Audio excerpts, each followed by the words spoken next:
We're bringing great news to Norwich and Mayor Hinchey, providing a business in her area with some $18,000 over the next 2 years in savings based on the bill that we passed this year dealing with property tax reform. This is the fourth generation that the Levine family has been in this business.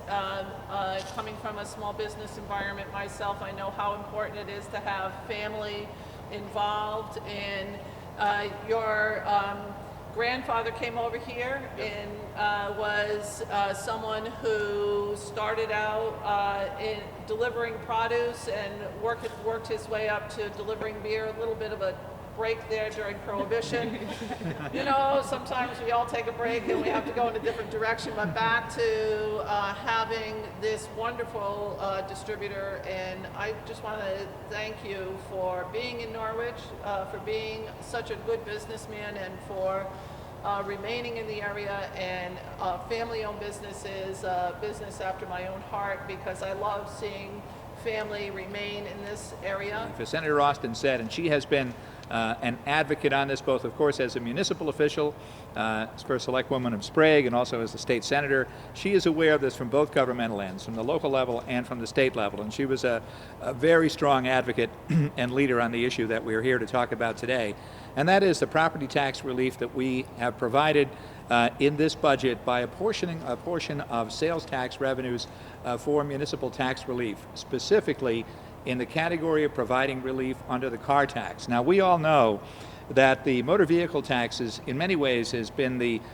most burdensome and perceived to be in many ways the most unfair aspect of the property tax in Connecticut, because while real property values might be dependent upon location, a car is a car is a car. It's the same car wherever it is in the state, and we see a factor of a difference of 7 times in terms of the taxation of a vehicle in one town as opposed to another. And we have now addressed that this year by providing, beginning in the next fiscal year, that the tax on motor vehicles will be capped at 32 mils and going below 30 mils the following year. And what that does is provide a double benefit, meaning that for the individual taxpayers, whether it be a resident or a business, the rate will be capped at 32, but for the community will receive a grant from the state for the difference between 32 mils and what their current tax rate is.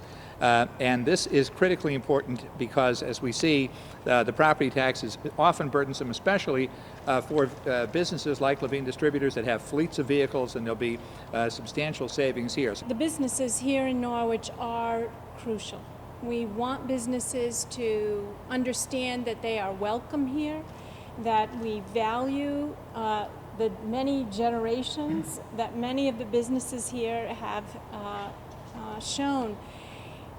And it becomes so difficult when, as a municipality, we are so reliant on property taxes.